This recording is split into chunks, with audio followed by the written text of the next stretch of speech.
Hello, everyone. Welcome to another episode of the Cybersecurity Recruiter Podcast. Today, I'm joined by Kirsten Renner. How you doing? I'm awesome. How are you? I'm good. I'm good. For everyone listening, Kirsten's just about to go. Did an event yesterday. Doing an event today. She's doing a podcast with me now. You're in grind mode, so thank you. You sound like you're busy. I'm not bored. Yeah, good. So I always complain or moan when I'm busy, but I'm probably a bit like you. I secretly love it. It's nice. Yeah. Yeah, no, it's cool.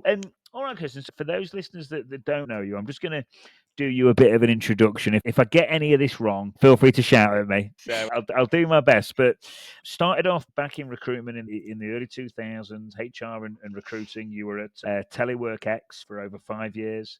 You were then a human resources consultant on a freelance basis for some time. You then progressed on to a national staffing director at Centuria. You then spent some time at Accenture, also doing recruitment. You were then at Crucial Security, again in a talent acquisition position. You then held a senior recruitment position at General Dynamics. You were also a recruiter for Clarity. Uh, Man, you're making me feel old. Yeah. It's a series of a lot of Harris bought Crucial and Parsons bought Sparta and Accenture bought Novetta. So, yeah, just a lot of that in the yeah, GovSec. yeah, no, it's good. It's good, and progressed all the way to vice president level now. And it's good to have another recruiter on the show. I think more than ever, and I get a lot of feedback from the listeners saying they like hearing two people with a good recruitment knowledge talk and market information. And I think more than ever, like there's some people that have had a rough ride, so they'll get a lot of value out of today's show. It'd be nice. Yeah. So yeah, cool. I've done you a bit of an intro, but I can never do it as well as you. So I'll start where I always start, which is who are you? What do you get up to? The day in the life like of Kirsten at the minute.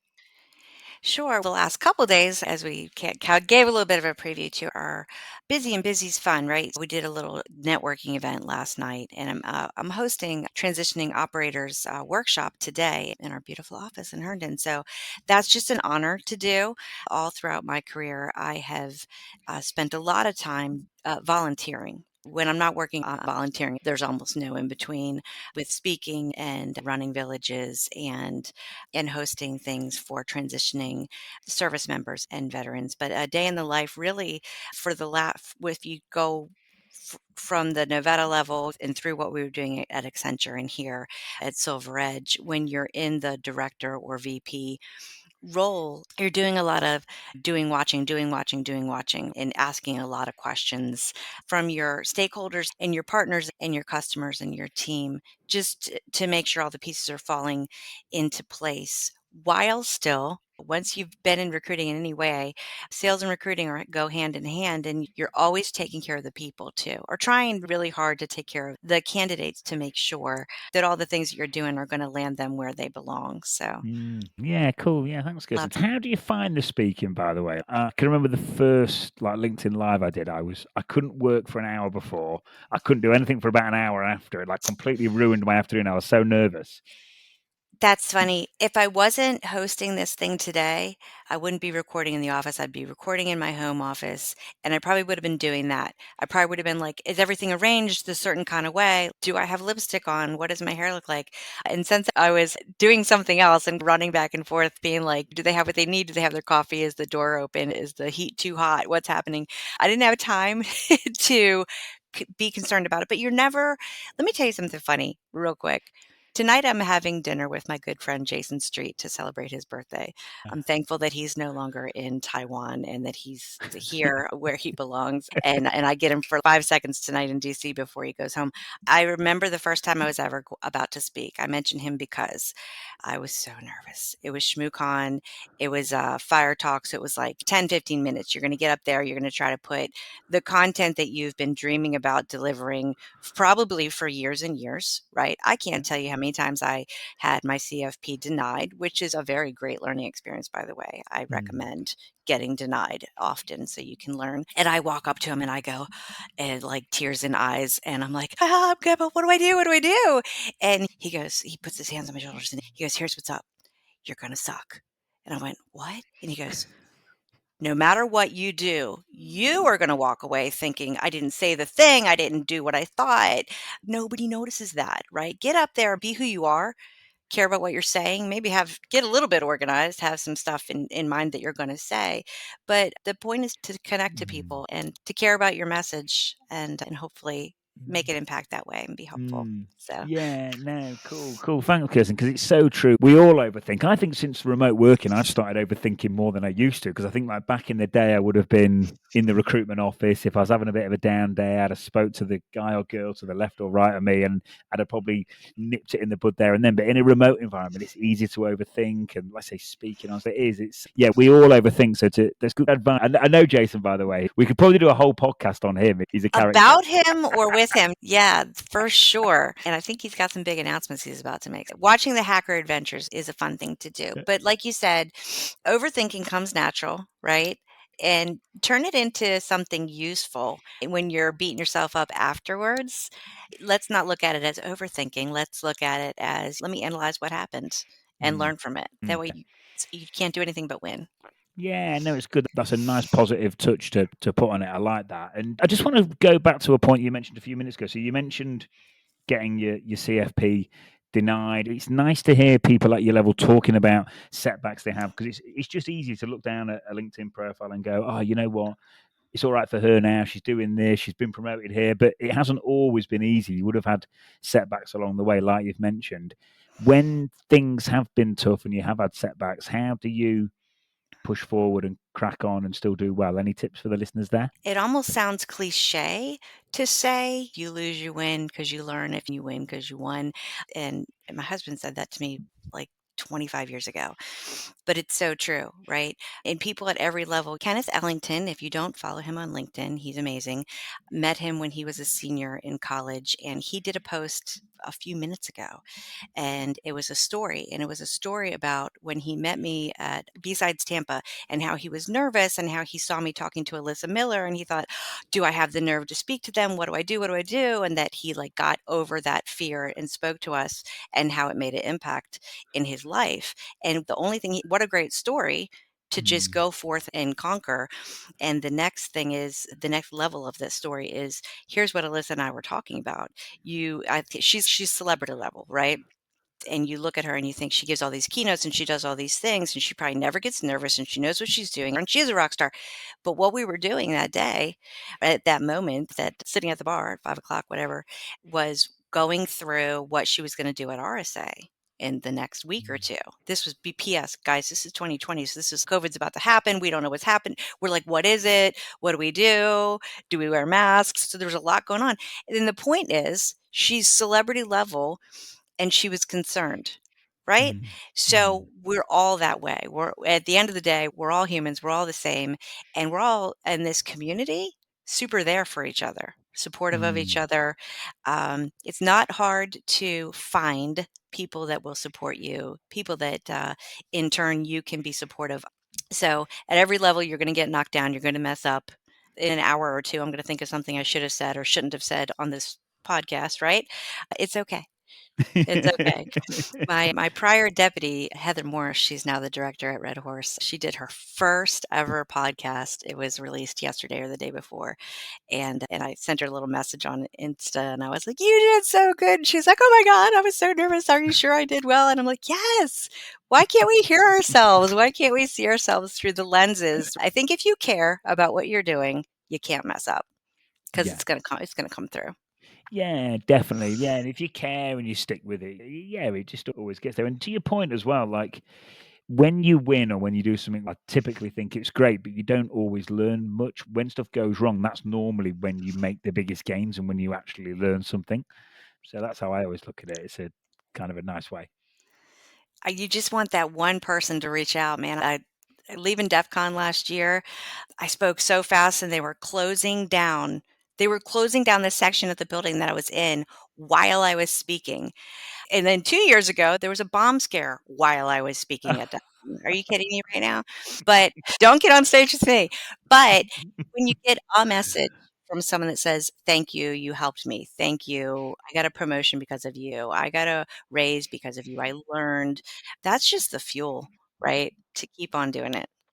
Yeah, definitely. I just think you're helping other people, which is great. You're helping yourself because you're reinforcing your own knowledge that you already know. It's just win-win. And also, I'm always like, today I'm really busy, but then you stop and do this. It's actually really good fun as well. It's a bit, I find like doing this and speaking and doing this I find it almost like a bit of a form of therapy because you're reinforcing things that I know and teaching me little things. So it's all good fun as well. That's awesome. It's cool. It's cool. Kirsten, I'm going to talk about in terms of like career progression and stuff like that. Like I know we did your intro at the start. What do you think enables you to progress up, or people in general to progress up through the ranks? And why have you progressed where others haven't? Have you got any do's or don'ts, or is there anything now that you wish you knew 4 or 5 years ago that could help people listening? Absolutely. A different version of myself, a less mature version of myself, and professionally mature. I'll never be all the way mature, but thought I just have to be the best. I just have to be the best. No one can recruit more than me. No one can find more people than me. I'm the best. And that was I don't know how many years ago that was, but I thought, just gonna be the best recruiter. Just gonna be the only one who can find the people. Oh, you want whoever wrote Metasploit? Boom, I'm gonna become best friends with them. Whatever I gotta do. I will infiltrate the things. I will do the things. And long story short, some years ago, one of my boss at the time, I walked into his office and I'm paraphrasing, but truncated, I said, the thing that no one could do, I did the thing ultimately. And then he goes, that's not your job. And I'm like, I'm sorry, you're welcome. Like, what? I did the thing. And he goes, that's not your job. You have a team. And if you can do anything they can't do, if you can do anything they cannot do, your only job is to teach them to do the thing. Yeah. And it was like my life changed that day. I got over myself. And I was like, that's it. Anything, if you want to get into a leadership position, and the only way to grow is to enable others. Find a way. All of them have a strength. Not everybody's a great sourcer. Not everybody's a great networker. Not everybody can get on a stage. I have people that I'd be like, that's the closer. Man, that part, she can't source for shit. But I'll tell you what, you could take her and you could be like, you could say, sell this ice cube to an Eskimo and they will thank you. Like everyone has a skill. Find their skills and then help and encourage them to teach each other as well. Take your leadership to the next level by teaching others that you are leading to also build up others. That's it. That's how to progress in your career. And it just happens. And then you're like, boom, I don't know how I became the lead. I don't know how I became the manager and then the director and then the VP, but it was just like that by enabling. Yeah, Still no, sweep cool. floors, right? You still do what you got to do, for sure. Everybody has to put on different hats and do the work. Yeah. And let your people see you doing the work too. Don't just talk about it. Let them see you willing to roll up your sleeves. I might say, okay, everybody, we're doing this project and we're going to split it up. And you get 10 and you get 10 and you get 10 and I'll take 5 to show, put in the work too. That's important. Yeah, no, that's a really good answer. And so essentially, I've heard this phrase used: "Leave your ego at the door." And I think as recruiters, like I've been through a similar thing. Because if you're pretty good at recruitment, which I know you are, it's easy to get that ego and go, "Oh, I'll just do it." It's not the way, but yeah, it's nice to hear that story. Got you. I'll just do it. I'll just do it. I've seen people that struggle. They get stuck right in that spot where they're like, I need this done a certain kind of way.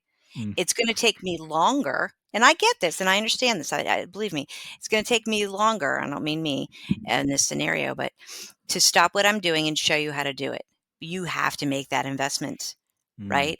Doing everything yourself or having everything flow through one single point is failure. It is absolute failure. It doesn't scale. It doesn't grow. Yep.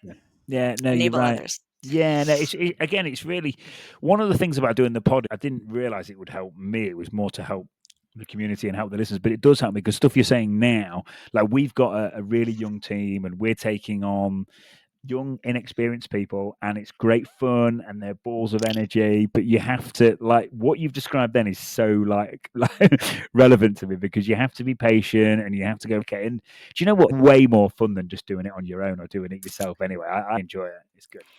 Do you know, this is the Italian in me, the storytelling and swinging the hands around. But if you go back, I don't know, 15 years or something like that. But I remember meeting Kathleen Smith probably at a job fair, connecting. And she does this thing where she will connect to you and she'll be like, give this person a chance, and she gives everybody a chance. And then if you grow from that, she'll develop you from that. Mm, And I remember her saying, you're going to sit on a panel and don't worry, it's just going to be just like we're having a conversation. And I'll ask you questions and you'll answer me, but you'll look at the audience. That's how this goes. That's how I first got on a stage. And I remember thinking, remember, this is a less mature version of myself when I still thought I had to be the best, going, wait a second, you want me to give away my secrets? That's mm, ultimately what you're doing. How do you find this, do this, connect there? And I'm like, I'm not going to tell all my competition how to do it. And then again, it's leave your ego at the door. yeah. We can learn from each other, right? And Mm, so this is how I built our strong network. So I met people like you, right? By giving. What a gift. But I mm. remember thinking, she wants me to tell them, how did this happen? How did this happen? I'm not telling them my secrets. And then I realized, you know what?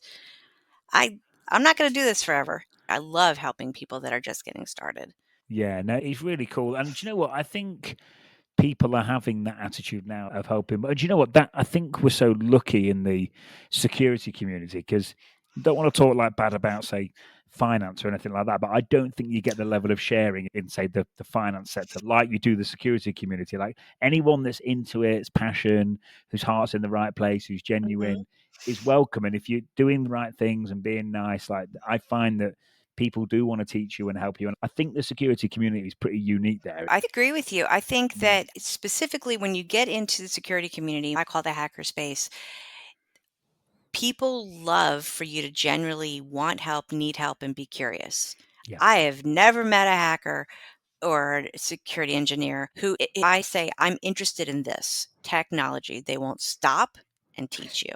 This is how villages started, right? Like, Yeah. it's like a big science fair. It's just everybody tinkering around and learning and saying, how do you make the world more secure? You take the people capable of doing the harm.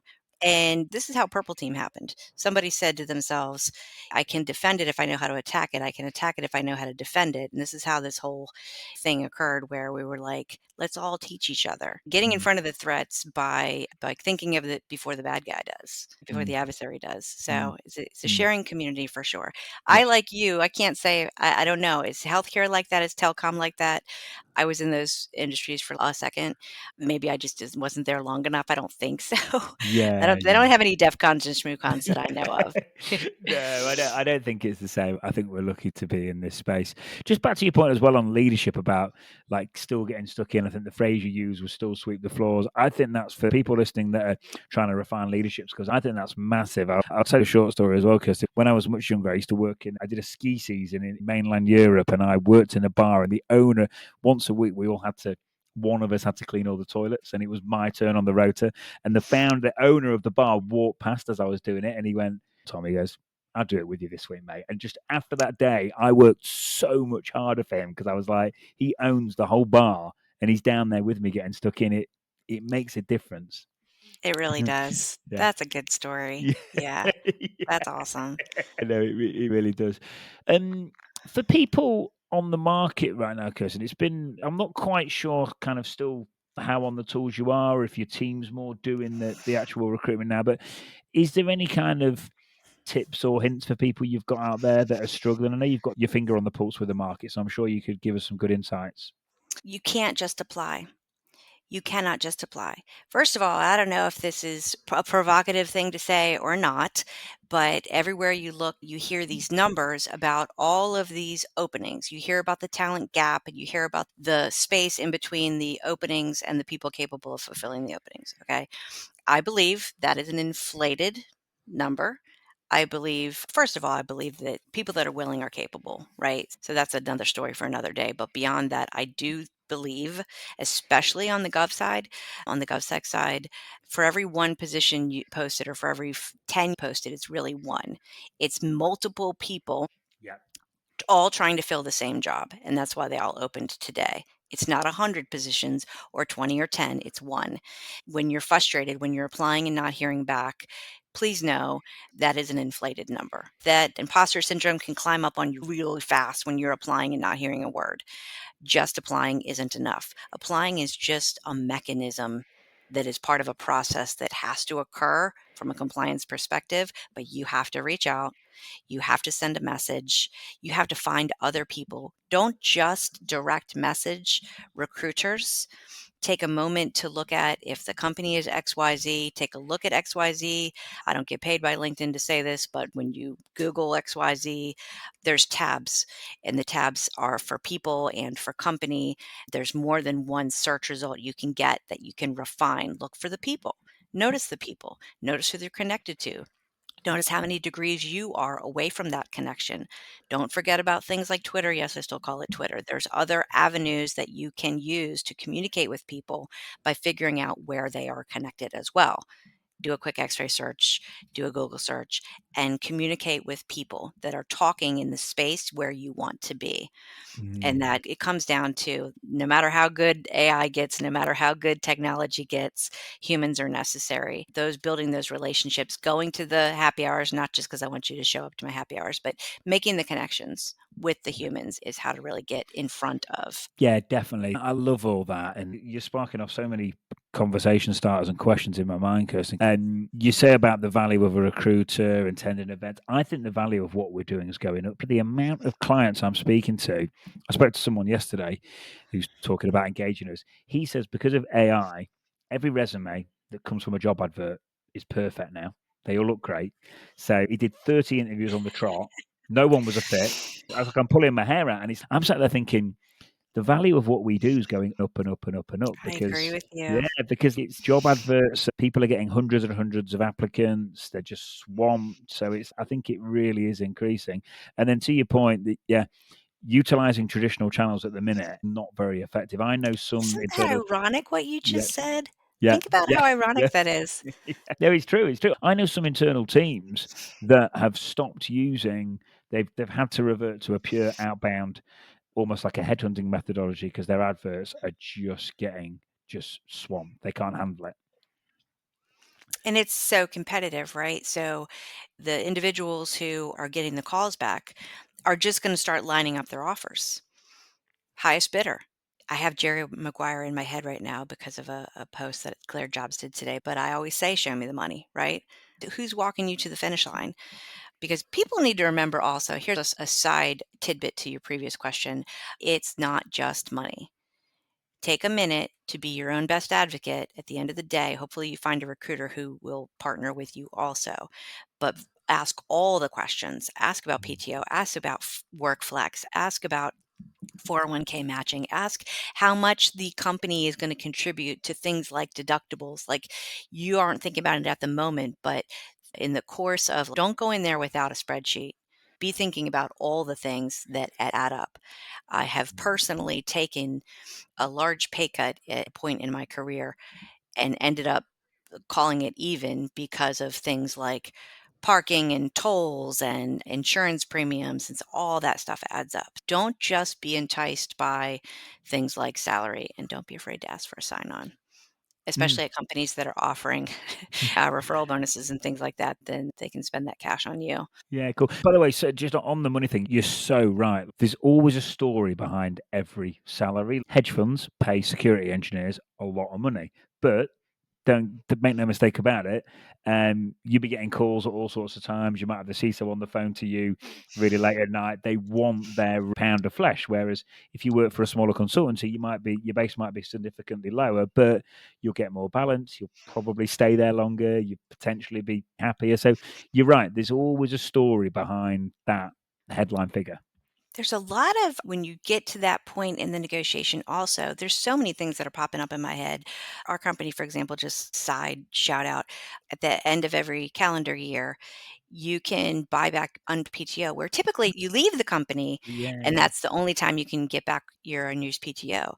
So it's almost like a Christmas bonus every year. You're like, oh man, I didn't get a chance to take my PTO. You can get like up to 40 hours. Things like that are cool.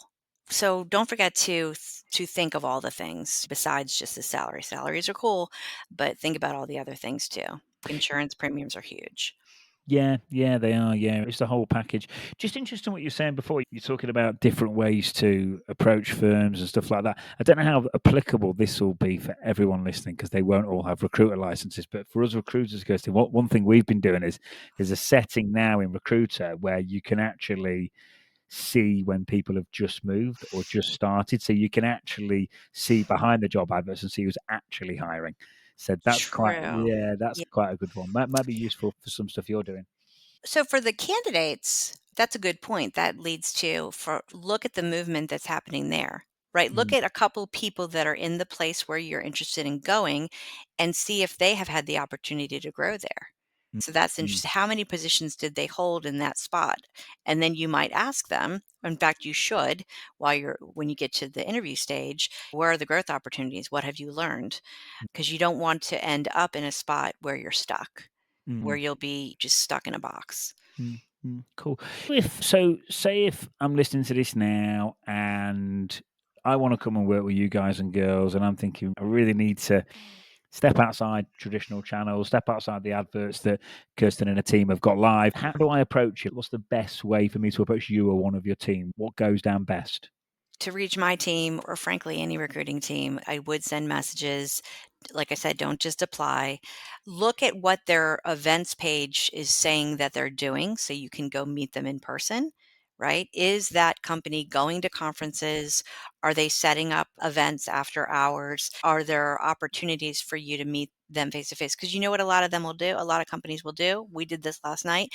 It's not if I book a room for 100 people and I think 20 guests are going to show up, I'm also going to bring my employees, right? So that it's going to be an opportunity for colleagues to hang out and for you to really see us in action and get to meet. We have had C-level people there. We had a bunch of back office people. So those are really good opportunities to watch people walk the walk, right? See what kind of Mm, people are here. Can I envision myself hanging out with these people? Are they cool?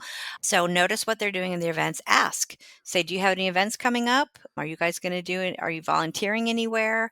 There's a lot of things that unofficially, like I think I direct the hiring village for Besides Charm and Besides Las Vegas. So my folks will be volunteering their time there. Great opportunity. And I'll be bringing other recruiters from other companies too, and engineers and hiring managers. I highly recommend to everyone at regardless of your career level. This is going to help you grow. This is going to help you as an entry point. Volunteer your time. yeah, Find a yeah, place to volunteer. B-Sides is a great place to start because there are so many of them. Because there's one in just about every town at this point, which is crazy if you think about 15 years ago. But anything from working at the front desk to being a supply runner, no matter what, you're being a t-shirt folder, you're going to build relationships in the community. You're going to be surprised who you meet. I mm. have met CEOs of people that were going to hire me that I didn't even know doing that type of stuff. Yeah, cool. And it's relevant. I think employers are looking at it more and more. We've just finished up on a principal pen testing search, and one of the criteria was please make sure they've been speaking at events and doing stuff for the community, and basically make sure they're giving back to the community was literally in the job spec. And it's like that never used to happen, and it's happening now. So it makes a Excellent. difference. There was a job back, I think it was back when I was at Parsons, where part of the criteria, maybe we didn't put this in the job description, but the hiring managers were thinking, have they ever done a CTF? Mm, They don't just have to be the winners. I really mm, need to know whatever their problem case was. I need to know how they would do in that environment because that's a mm, pretty intense environment if you think about mm, it, right? mm. So they were wondering, have they ever done a capture the flag? Have they ever done anything in that type of intense environment? So don't be afraid to put stuff like that. The volunteer work that you do, contests whether you won or not. And it could be and be looking also, especially with things like Shmoo coming up, the last ever Shmoo. Think of noticing who's putting out things like that. It could be an online challenge. Not only is it fun, not only do you get the bragging rights if you win, sometimes there's cool prizes, but it's a great learning experience and it's something you can put on your resume. Yeah, it definitely. No, thanks. Yeah, all I say, all this stuff is fun. All this stuff makes a difference. I like to use the phrase like making your resume 3D. If you're doing stuff on LinkedIn and posting, going to conferences, volunteering, it just really gives you your resume some real strength and depth. On the conferences side of things, I got guilty of it. Like after COVID, I was like really got behind the screen, still speaking to lots of people, obviously as a recruiter, but like really just haven't been doing enough of the face-to-face stuff. And one of my clients from Miami, they all went over to Spain in Europe, and I was in the UK, and they were like, Tom, we've flown over from Miami. Like, we're only in Spain. Like, you're getting on the plane. I was like, okay. So I went down, and you know what? That face-to-face, it's huge. Like, I've known this company for a long time. We've done business together, but we'd never actually met. And actually just going out for dinner and drinks and meeting, it just takes the relationship to a different level. It's nice. You're right. Yeah. That's a good point. Yeah, no, it really lifts it up. I think as well for people listening that are interested in career growth, which I know people are, that listen, in terms of breaking in, getting a chance, like conferences are just major at that stage of your career, aren't they? They really are. They are. You're going to learn things standing in line. You're going to spend a lot of time standing in line, whether it's for swag or a talk or what, or your badge. You're going to meet people you never had the opportunity otherwise to meet, because people at every career level, every different disciplines that you want to break into, you didn't even know. I want to get into industrial control security. I want to get into car hacking. I want to get into RF, whatever the case may be.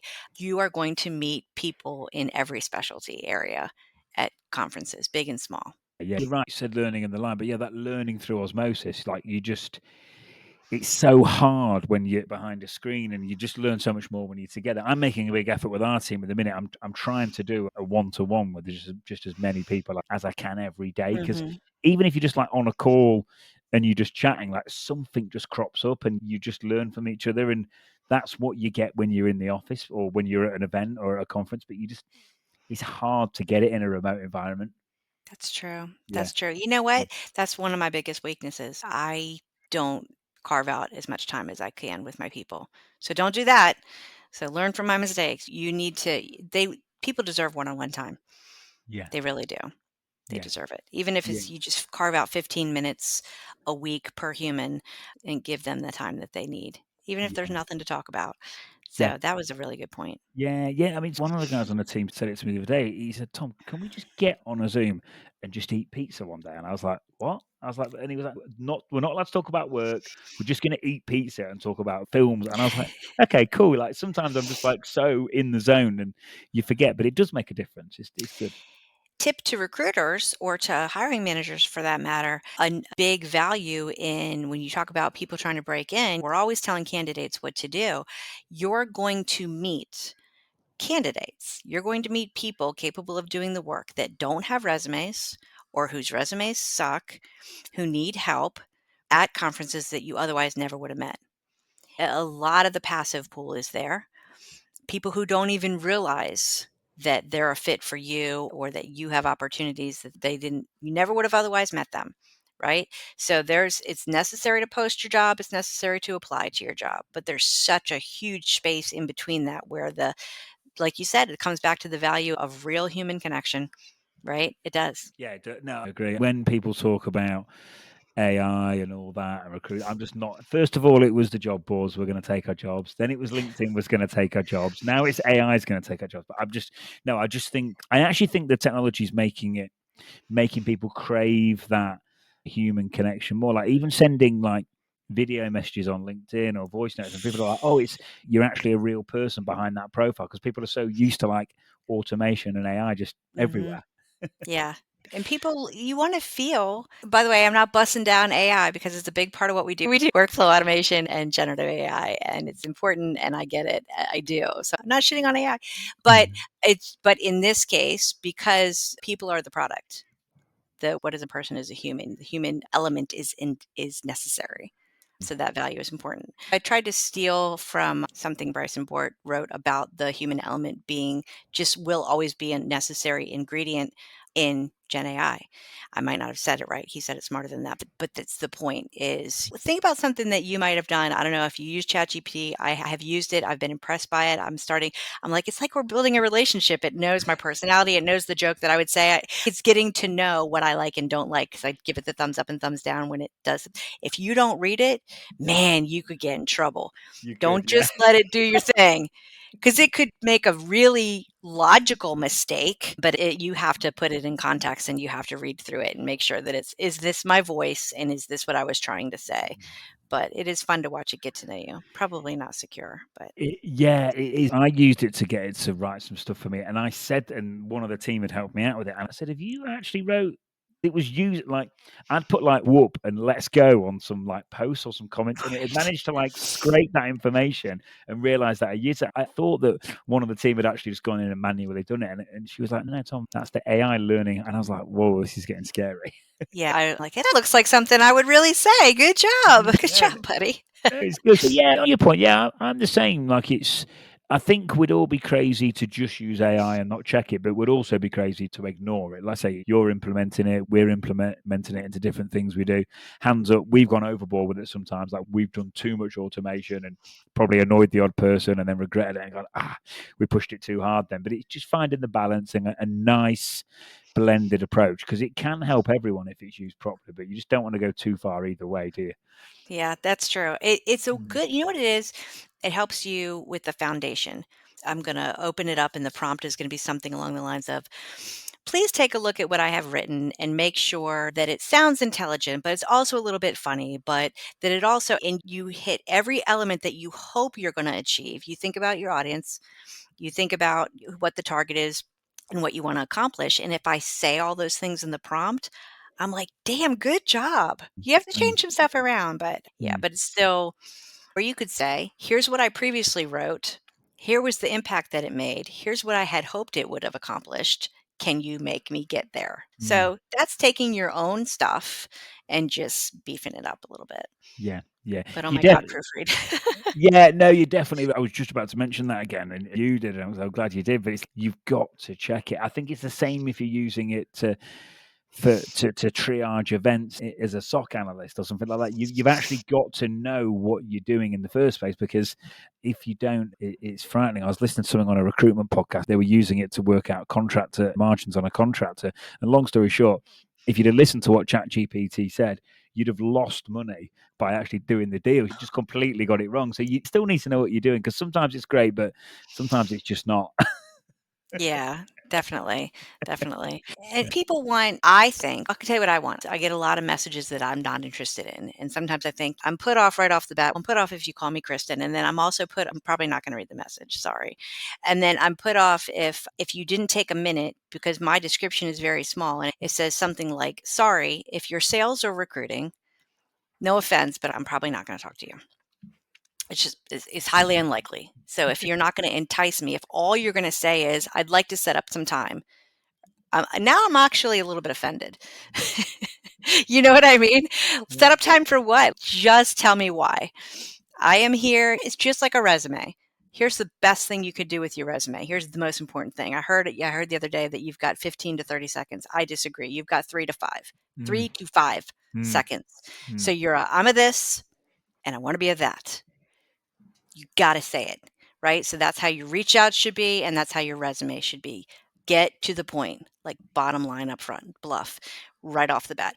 Don't say, I don't have to tell you what I am and what I've done and what I want to be. If you read the resume, you have to compel me to read it, because there's so many of you.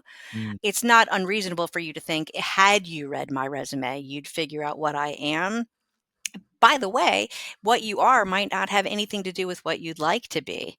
So it's go back to being your own best advocate. Is the best thing you can do is say, I am a systems engineer looking to become a solutions architect by utilizing my expertise in blah, blah, blah. Now I know. Now I shall continue to read, or I will forward it to mm, someone else that mm, is looking for one of those. mm, So it mm. works the same way with messaging too.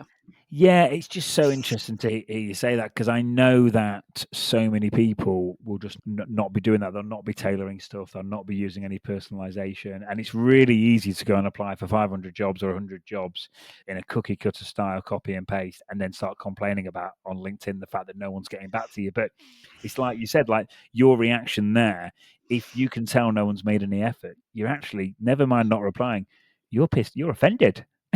Say you're not going to come back. Everyone's the same. So how about you go to my profile and you'd be like, man, I'm a recruiter or I'm a salesperson, but I want to talk to her, but she says don't do that. Maybe that's how you start it off. Yeah. Although you're not interested in speaking to recruiters, this is the reason I think we should talk. Yeah.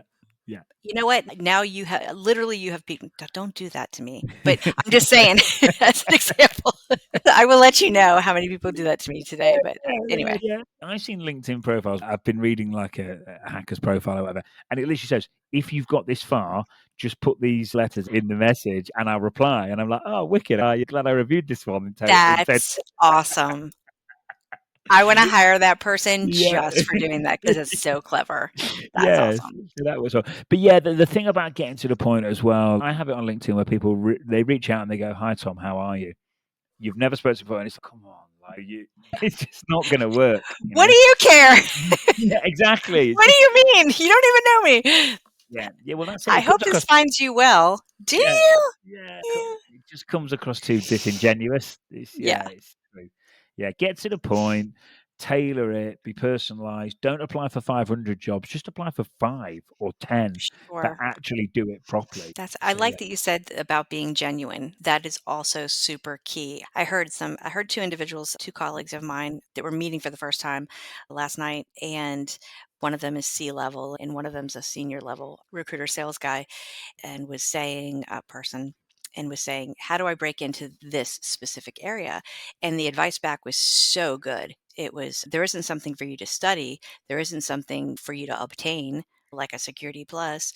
What you just did, walking up to me, being your genuine self, having curiosity, asking the question. So it comes down to being your genuine self. It really Mm, does. yeah, I think it's such a valuable skill set, and I think it's almost like a dying breed of that skill set now. I think we need to like talk about it more and do it more and emphasize it Hmm. more, because it's, yeah, I don't say those days are completely gone. Obviously, that it's still there, but it's obviously in this virtual world we live in, those skills need like refining more, and that muscle needs exercising, because yeah, it's important. It is. Yeah, I it is. agree. Yeah. Cool. So, what kind of books or podcasts or content have you consumed? Could be like recently, could be recruiting related, could be like security related, just, or could be anything that's like self-development related. What content have you consumed that's really helped you, that could help the listeners? Oh man.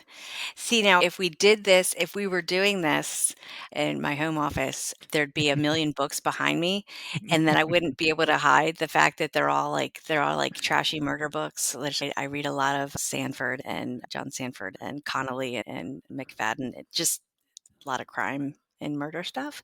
That's what I've been consuming, honestly. It's to the point of it's almost embarrassing. Like I'm reading 2 or 3 books a week. I'm like, is this healthy?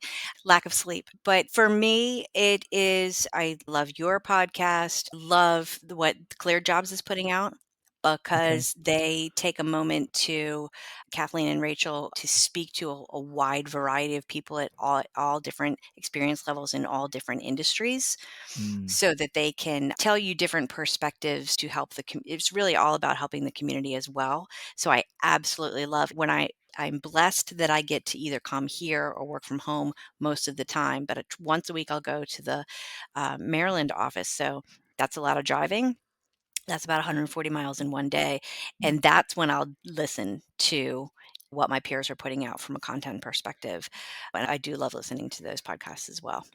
yeah, cool. Yeah, I didn't even know Clear Jobs is a really good one for people They're to, really good. yeah, to tap into. But there is just, I think these days there's that much good stuff about it. It's almost a bit, it's like, where do you start? There's that much stuff. It's almost a bit overwhelming. We almost take it for granted because there is just, I've talked about this before on the pod, but like years ago, education was like preserved for the privileged and the super wealthy Sure. and all that. Yeah. Now everyone can get it. So we all just have access to it, but there's so much of it. So it's nice to be pointed in the right direction because you can just get lost. I think, and I'm just going to keep cycling back to going to hear talks and panels at conferences, big and small. I especially like the variety you'll get when there's a panel and they give you really diverse perspectives. I think it's incredibly important. I also think that if you're going to be in this space, no matter what if you're doing, if you're not the hands-on keyboard person, you need to go listen to, even if it's a little out of your wheelhouse or a little above your knowledge base technically, you need to go listen to the tech talks. You really do. You're going to get to know and meet individuals that are interested in what I'm trying to fill a machine learning position, or I'm trying to, like right now, AWS reInvent, I think is happening. If those are the types of positions that you're trying to fill, you need to be in the space with the people doing the work and hear what they're saying. That's how you're going to learn what's coming up and what technologies they're focusing on. So get knowledgeable about, it doesn't mean that I can write all the code, but I understand the logic behind it, right? Like I understand what they're doing because I listen to the content. So take time to listen to and learn as much as you can, at least from a basic perspective, what the technologies are, where you're either recruiting or selling.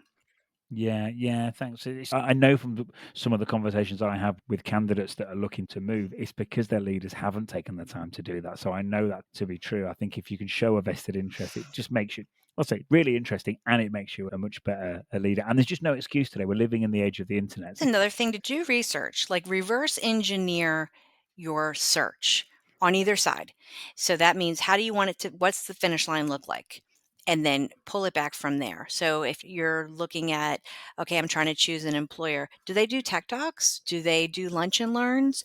Do you see their employees together at conferences doing volunteer work? This is going to paint the truest picture for you, no matter what their marketing page says, no matter what their hashtag says, no matter are they walking the walk? Right? Yeah. It into a research project. Yeah, definitely. No, it's good, Kirsten. I've really enjoyed this. You're easy to talk to, by the way. I can tell you've come from a recruiting background. It just felt like normally I'm like looking down at like my questions every 5 minutes, or whatever. I'm just like with you, just in the pub having a chat. It's nice. Sure. Yeah. But you know what? But I'm an incessant interrupter, and I try to catch myself. And I'm like, God, like I can't. I have something to say. I'm so sorry that I do that. No, But it is, yeah, it does. It comes. You're an easy person to talk to as well, and I've really enjoyed it. yeah, no, it's been good. How long have you got till the event? Have you got a bit of respite before the event tonight, or?